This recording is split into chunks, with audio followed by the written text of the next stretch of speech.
Bom, boa noite a todos. Hoje vamos dar seguimento aí ao curso.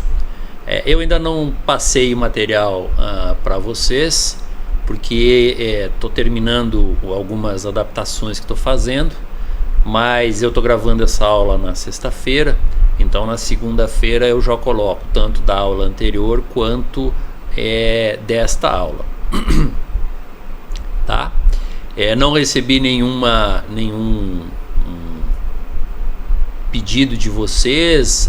Preciso que, se vocês quiserem mandar o e-mail aí para mim, para dizer se estão gostando, o que eu posso melhorar, se tiverem alguma dúvida, eu quero assim que possa ser bem proveitoso para vocês, quanto está sendo para mim montar essas aulas, porque eu estou tendo o prazer de estudar de novo esse tema, que eu já estudo há uns 4 ou 5 anos de uma maneira assim mais aprofundada, tá? Bom, para dar seguimento, nós vamos continuar aqui nos direitos, na definição do que são os direitos meta-individuais.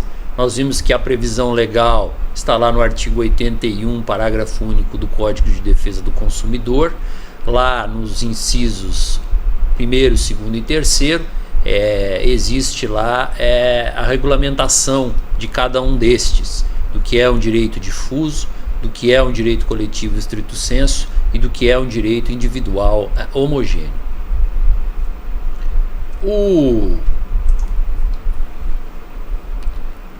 Vimos também que as diferenças entre eles, que os difusos, o grupo é indeterminável e a origem decorre de uma situação de fato. O coletivo, que é um grupo determinável e a origem tem a ver com uma relação jurídica. E que os individuais homogêneos é um grupo que é divisível e que a origem da questão é uma origem comum, tá? Vimos também que os direitos transindividuais, que são os difusos e os coletivos, são as justificativas para a divisão deles dizem respeito ao regime diverso da coisa julgada, que vai ser estabelecido em um caso ou no outro. Nós vamos estudar depois com calma os regimes de coisa julgada. E vimos também que tinha uma função didática para os operadores do direito, que não conheciam muito o processo coletivo, então se buscou essa definição na letra da lei para fim de que fosse mais divulgado a tutela coletiva naquele momento. Vimos que é errado dizer que esses direitos difusos ou coletivos, os chamados direitos transindividuais, eles não nasceram com a previsão na norma, com a previsão no texto do artigo 81, parágrafo único do Código de Defesa do Consumidor. Já existia a possibilidade de se tutelar o meio ambiente, de se tutelar o consumo, de se tutelar poluição, de se tutelar uma série de questões. Só que isso ocorria, conforme a gente viu, numa tutela individual. Com esse arcabouço de legislação coletiva, basicamente aquele tripé que eu falei para vocês, a ação civil pública, a Constituição Federal e o Código de Defesa do Consumidor, se permitiu que estas situações fossem tuteladas de forma coletiva e não de forma individual. Vimos também que os direitos individuais homogêneos, eles são tutelados de forma coletiva, basicamente por 3 funções: facilitação de acesso ao judiciário, de questões que de outra forma não poderiam ser judicializadas, tratamento uniforme de situações que podem se enquadrar na mesma hipótese normativa, e para racionalizar a distribuição da prestação jurisdicional.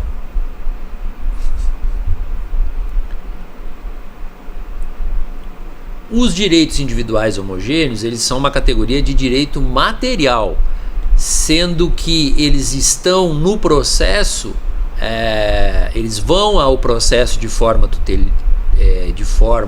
coletiva para fim de facilitar a sua defesa. Recomenda-se que essa defesa seja feita a um só tempo, em decorrência da origem comum. Para quê? Para evitar uma multiplicidade de demandas. Se resolveria aquela situação em concreto de maneira coletiva, e aí depois, numa fase posterior de liquidação ou de execução, aí sim se teria que haver ou não, nós vamos ver nas hipóteses, uma execução ou uma liquidação individual de cada um daqueles atingidos. Mas a questão ficaria resolvida no que é possível, no que é coletivo, para todo mundo de uma maneira uniforme. E aí depois vai se ver cada caso em concreto com a liquidação e a execução de cada um destes julgados. Vimos os critérios de identificação dos direitos individuais homogêneos que preponderam na jurisprudência. Entre eles aqui a gente viu a preponderância de questões coletivas sobre individuais. Esse é um critério que a jurisprudência entende que é suficiente para que seja tutelada de maneira coletiva uma questão de uma série de indivíduos. Vimos também que um outro critério é a quantidade de sujeitos envolvidos e não é possível a formação de um litisconsórcio. Vimos um outro critério, a viabilização do acesso à justiça pela aglutinação, pela junção de demandas, e vimos também um último pela homogeneidade da tutela, verificação de situações que poderiam valer-se de uma mesma decisão individual. Cito aí na tela exemplos de interesses difusos: pessoas que assistem a uma mesma propaganda enganosa, moradores de uma determinada região, exemplos de direitos coletivos, consumidores que se submetem a uma mesma cláusula legal num contrato de adesão, um contrato bancário, um contrato de seguro, um contrato de prestação de serviço escolar, integrantes de uma mesma associação, a OAB, por exemplo. E exemplos de interesses individuais homogêneos: consumidores que adquirem o mesmo produto com defeito. Ali coloquei entre parênteses um veículo. O objeto da pretensão é divisível e a homogeneidade da discussão fica no quê? Na origem da lesão. Se vai verificar numa demanda coletiva que tenha por produto, que tenha por objeto a discussão de um produto com defeito, se vai verificar se aquele produto realmente é defeituoso, e a partir dali, depois de numa demanda coletiva, se vai estabelecer numa liquidação ou numa execução de uma maneira individual. Mas fica decidido na questão da homogeneidade o que? Se ocorreu a lesão, se existe o nexo e se a parte que promoveu a ação é legitimada para tanto. Isso nós vamos estudar depois também. Mas como que se identifica se uma demanda ela trata de direito difuso, que ela trata de direito coletivo, estrito sensu, ou que ela trata de direitos individuais homogêneos? Basicamente são 3 os critérios que são seguidos que a doutrina aponta. Cito ali um primeiro doutrinador que diz que o que deve ser levado em consideração para se estabelecer se nós estamos tratando de direito difuso, de direito coletivo estrito sensu ou de direito individual homogêneo é o que consta da fundamentação, da causa de pedir da petição. Então, o direito subjetivo que teria sido violado ou ameaçado. Já um outro doutrinador entende que não, que deve ser levado em consideração o tipo de pretensão e a tutela jurisdicional que se pretende.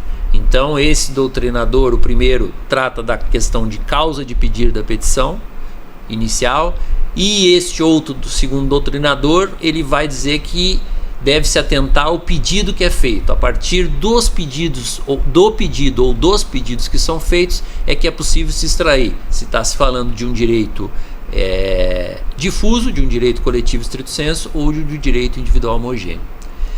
E um terceiro critério dispõe que deve ser feita uma fusão entre os critérios anteriores. Então, para se saber se nós estamos tratando de um direito difuso, de um direito coletivo estrito sensu, ou de um direito individual homogêneo, a gente tem que fazer um exame de todo o conteúdo da petição inicial, da causa de pedir e do pedido, tá?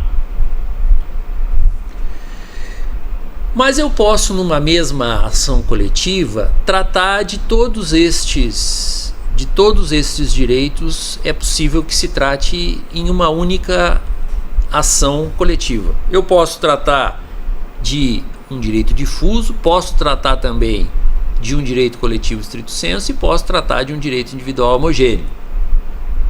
Exemplos: aumentos ilegais de mensalidades escolares já aplicados aos alunos atuais. Estes alunos, porque têm uma relação com determinada instituição de ensino, e isso diz respeito a um direito coletivo estrito sensu. Busca repetição de indébito neste mesmo processo. Aí já nós estaríamos caracterizando um direito individual homogêneo. E ainda se poderia pedir a proibição de aumentos futuros, e aí nós estaríamos tratando de direito difuso.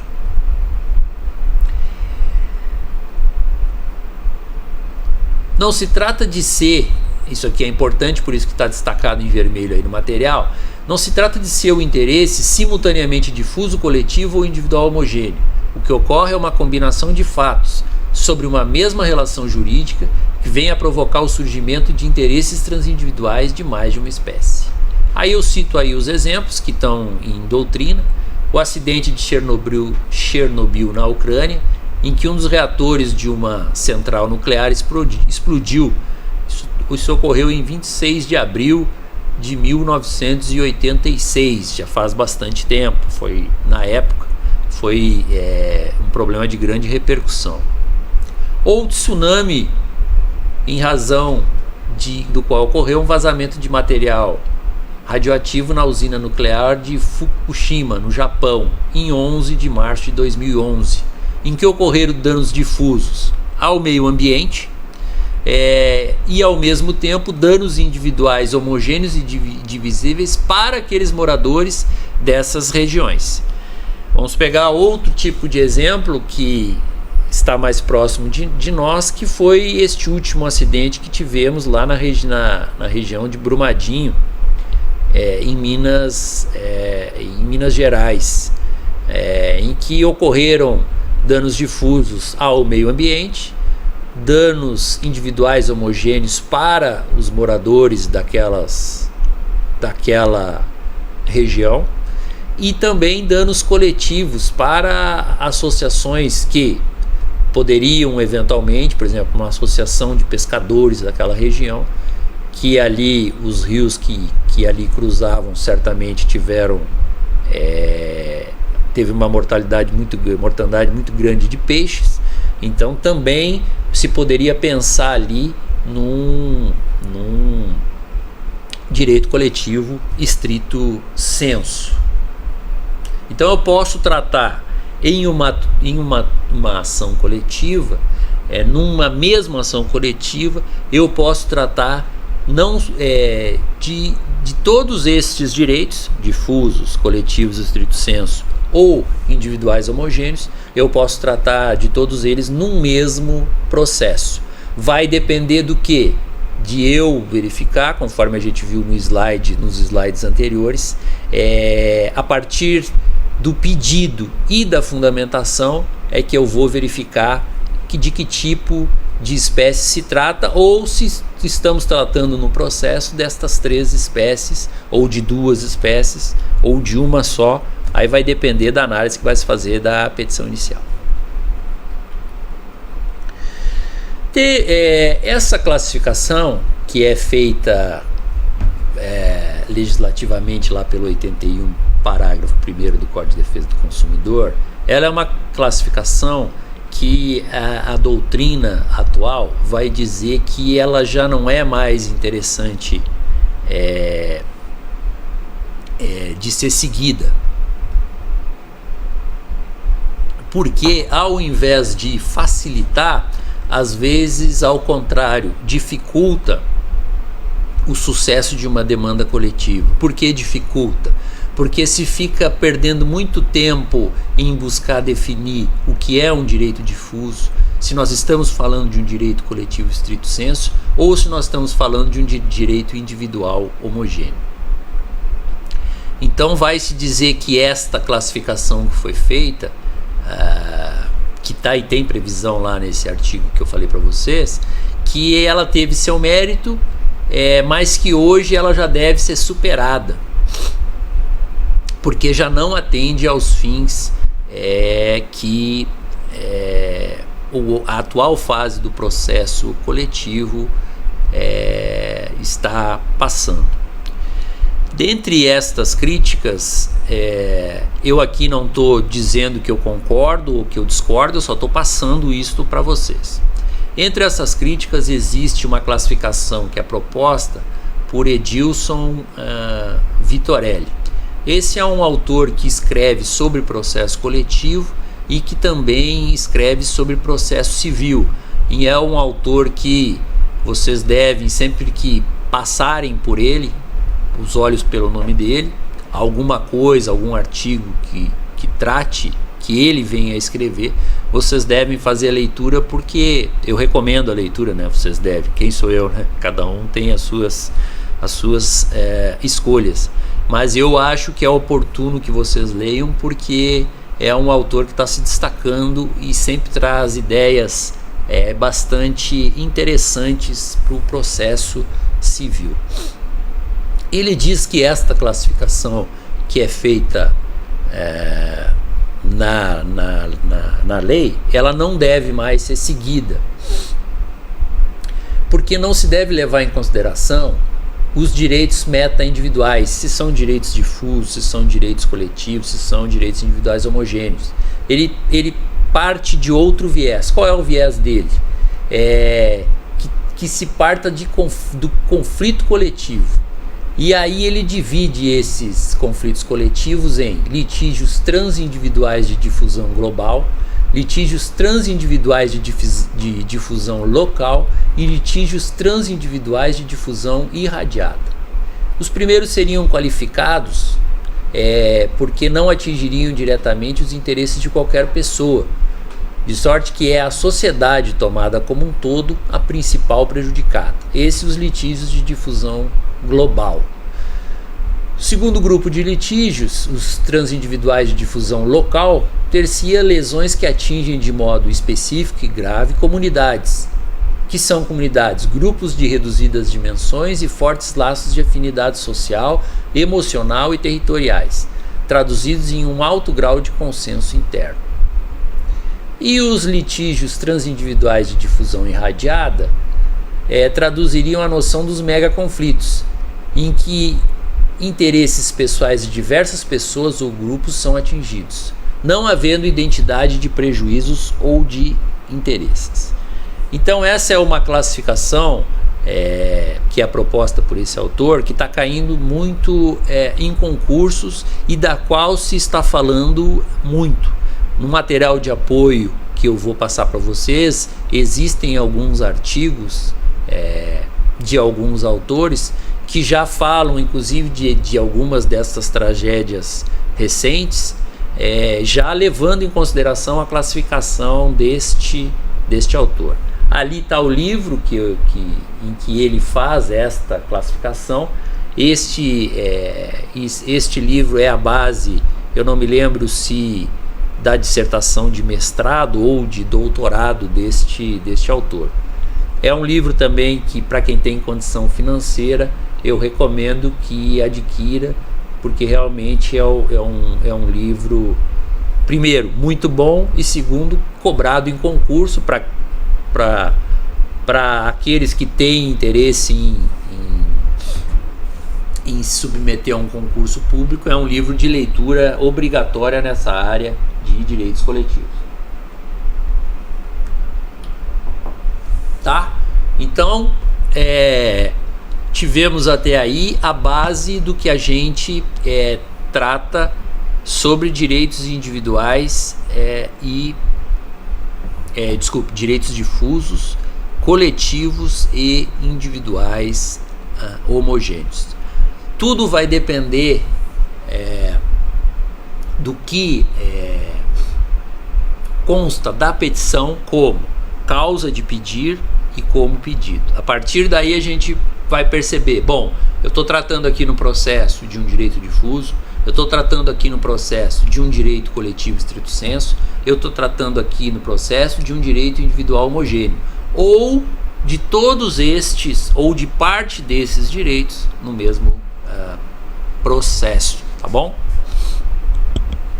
Em concurso, em questões objetivas, o que se pede?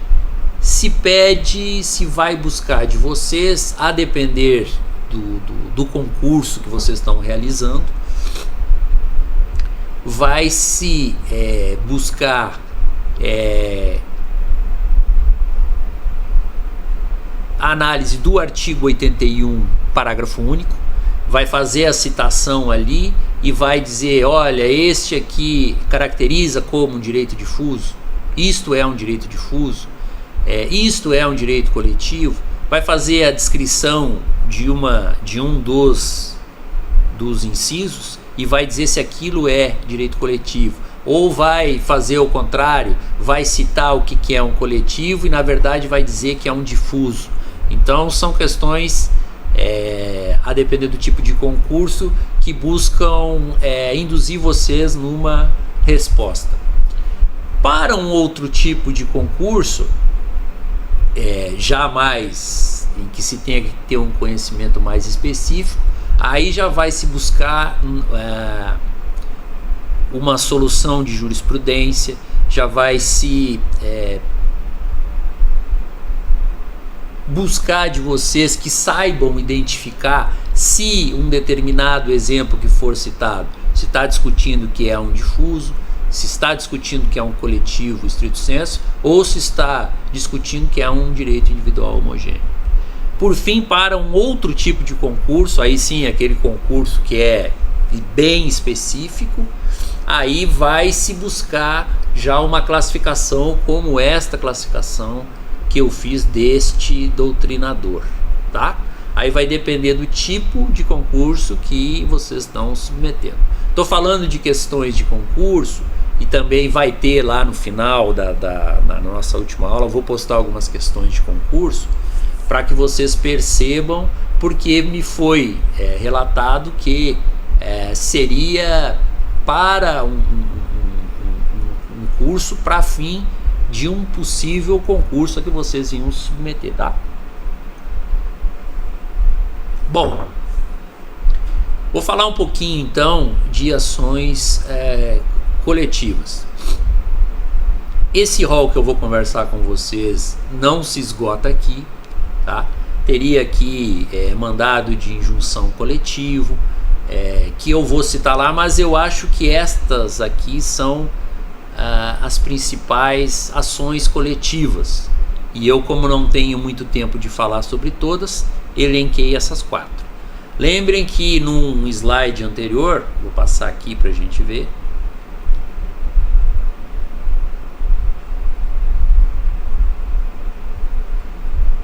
eu dividi os processos em um procedimento padrão, que seria o da ação civil pública com o Código de Defesa do Consumidor, e procedimentos especiais, ali pelas siglas MSC, Mandato de Segurança Coletivo, LAP, Lei de Ação Popular, MIC, Mandado de Injunção Coletivo, LIA, Lei de Improbidade Administrativa, dentre outros.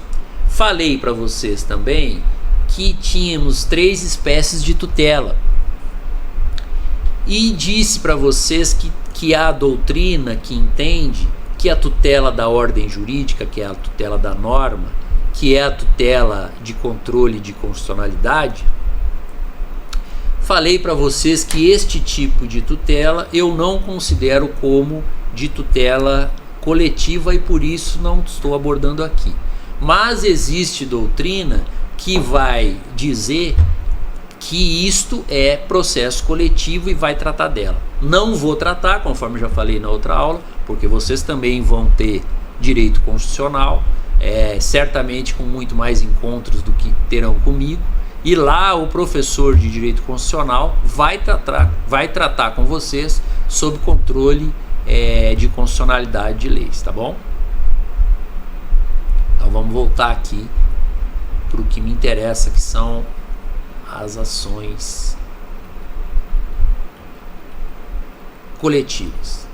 Começo então com a ação civil pública. A ação civil pública está prevista lá na Lei 7347 de 1985. Dela o que me importa aqui é que ela é uma ação que serve para tutelar quaisquer espécies de direito.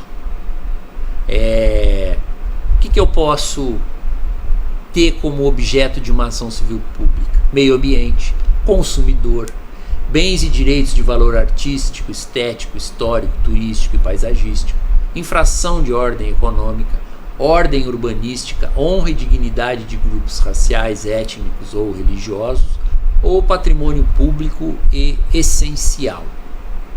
Isso tudo está previsto lá no artigo 1º desta legislação.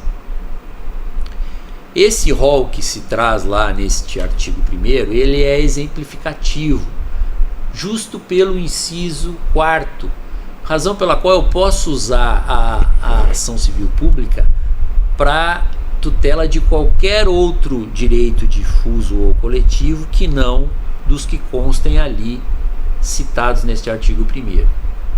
E ainda que não exista previsão a respeito da tutela de direito individual homogêneo, não existe dúvida de que este tipo de direito ele pode ser tutelado pela Lei de Ação Civil Pública. As ações civis públicas, elas são, nós vamos estudar depois o procedimento delas. Estou fazendo aqui apenas uma menção rápida sobre o que pode ser objeto de discussão numa ação civil pública, tá? Por que eu não estou tratando do procedimento e de todos os institutos? Porque nós vamos estudar isso numa outra aula, que são institutos, aí eu vou falar de competência. Quando eu falar de competência, quando eu falar de coisa julgada, quando eu falar de legitimidade, quando eu falar de conexão, litispendência, continência, quando eu falar de uma série de institutos de prescrição, de recursos, eu vou tratar sobre cada um deles e vou fazer remissão a cada uma dessas legislações específicas, que tem regras que são específicas, e por isso eu só estou dando uma ideia geral para vocês do que trata uma ação civil pública, do que trata uma lei de improbidade administrativa, para depois a gente tratar especificadamente desses institutos que são comuns, tá? Então, basicamente, o que me importa, que eu quero passar para vocês neste primeiro momento aqui, é o que pode ser objeto de uma ação civil pública. Então, terem a noção, guardarem esta noção de que existe um rol, que está lá no artigo 1º, que este rol é exemplificativo, que eu posso tutelar qualquer outro tipo de direito difuso ou coletivo que não conste lá, e que, apesar de não ter previsão legal, por aplicação do CDC junto com a Lei de Ação Civil Pública, é possível que eu tutele direitos individuais homogêneos por meio de ação civil pública. Temos também a ação popular, que tem previsão lá no artigo 5º, inciso 73. Ela serve basicamente para 3 objetivos: anulação de um ato lesivo ao patrimônio público ou de entidade de que o Estado participe, anulação de ato lesivo à moralidade administrativa e anulação de ato lesivo ao meio ambiente e ao patrimônio público. ela é regulamentada pela Lei 4717 de 65, que foi a primeira legislação nossa que tratou, ainda que não de uma maneira como depois foi feito pelos outros tipos de tutela, mas ela é a primeira legislação nossa que busca dar alguma regulamentação para a tutela coletiva. Como nós vimos lá nas origens, quando a gente tratou de família do Civil Law, Romano-Germânica e família do Common Law, a gente viu que que a ação popular é uma das origens da tutela coletiva. Por quê? Porque se facultava que indivíduos em ações, ainda que individuais, que eles pudessem fazer a discussão de algum tipo de bem que não dissesse respeito somente a ele, mas que fosse algo que pertencesse a ele, mas que pertencesse também a outras pessoas.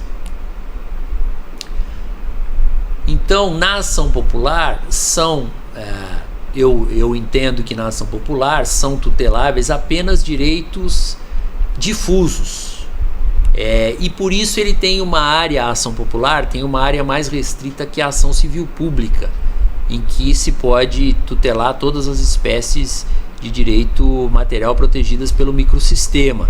Na ação popular, eu entendo então que só se pode buscar a discussão de direitos difusos. Os direitos coletivos estrito sensu e os direitos individuais homogêneos, eles não podem ser tutelados pela ação popular. Para esta espécie de ação, para esta tutela desses direitos, existem outros remédios, como a ação civil pública. Pode ser usado tanto para uma tutela reparatória, que é uma tutela que vai buscar uma reparação de algo que foi violado. Pode ser também usada a ação popular para uma tutela preventiva, para buscar do judiciário que impeça um determinado ato que é contrário à moralidade administrativa.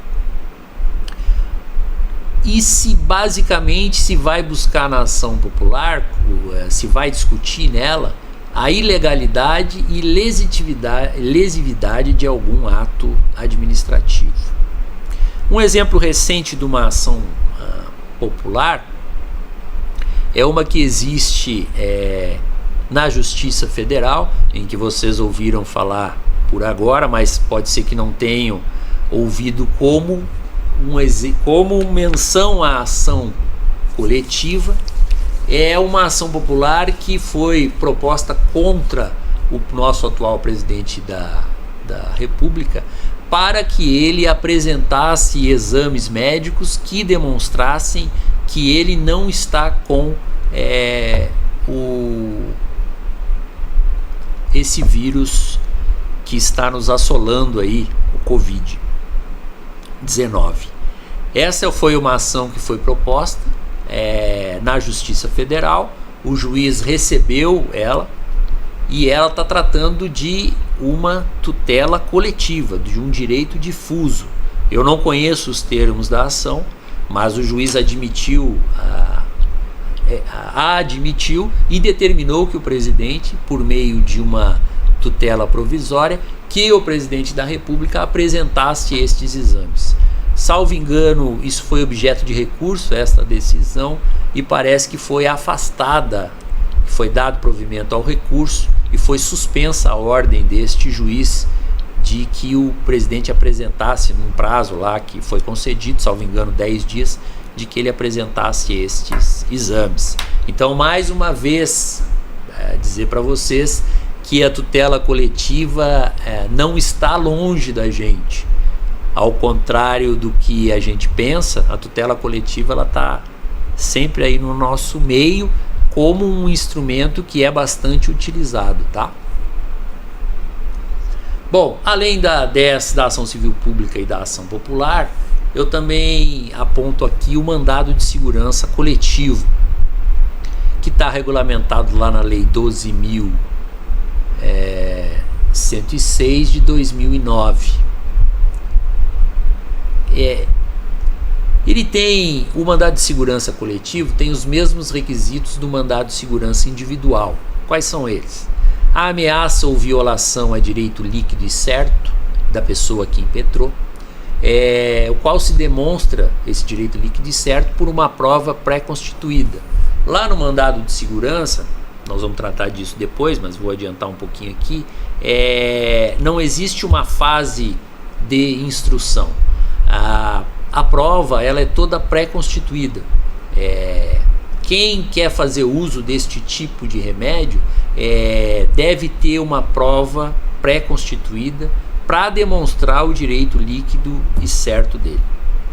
Além desse direito líquido e certo, tem que ter a existência de uma omissão praticada por autoridade, seja agente público ou seja particular que está no exercício da função pública por delegação. E esta omissão praticada, ela deve estar amparada em uma ilegalidade ou um abuso de poder. Existe uma limitação legal ao cabimento do mandado de segurança coletivo, que está prevista lá no artigo 21, parágrafo único desta lei. O legislador ele limita a tutela do mandado de segurança aos direitos coletivos e individuais homogêneos. Contudo, a doutrina considera esta norma inconstitucional por vedar injustificadamente a tutela dos direitos difusos por meio do mandado de segurança. Um exemplo recente de que a jurisprudência, em um julgamento que certamente vocês viram falar, que foi essa suspensão da nomeação do diretor-geral da Polícia Federal. A discussão ali foi feita, a impetração foi feita por um partido político, salvo engano o PDT, e o relator do processo, o ministro Alexandre Moraes, ele, no voto dele para a concessão da medida da tutela provisória, ele justamente considera que essa norma, que essa previsão do artigo 21, parágrafo único, ela é inconstitucional, porque diz que o mandado de segurança coletivo ele pode ser usado sim para tratar de direitos difusos, tá? E por fim, destas medidas eu também aponto aqui a improbidade administrativa, que tem previsão lá no artigo 37, parágrafo 4º da Constituição Federal. O que busca a improbidade administrativa? Tutelar o patrimônio e a moralidade administrativa. Ela tem um cunho eminentemente punitivo aos agentes públicos e não ressarcitório. Se eu quiser buscar só o ressarcimento, eu não posso me valer da lei de improbidade administrativa, porque ela tem um cunho punitivo ao servidor. Eu posso fazer, junto com este pedido de aplicação de penas ao agente público, eu posso também fazer um pedido de reparação. Mas eu não posso usar a improbidade administrativa simplesmente para fazer o pedido de reparação. Eu tenho que ter um pedido de punição. Para isso, para ressarcimento, eu tenho outras ações coletivas, como a ação civil pública ou até a ação popular. A improbidade administrativa ela tem natureza civil e não criminal. O que isso quer dizer? Que eu posso ter um processo penal contra o agente público e posso ter também uma ação de improbidade administrativa contra ele. Por quê? Porque é uma ação de natureza civil. Aí não se considera um bis in idem. Isso já foi uma questão que foi resolvida pela jurisprudência do Supremo Tribunal Federal. A improbidade administrativa ela é regulamentada pela Lei 8.429/92, editada na época do governo Collor, que foi submetido a um impeachment. Não deixa de ser interessante.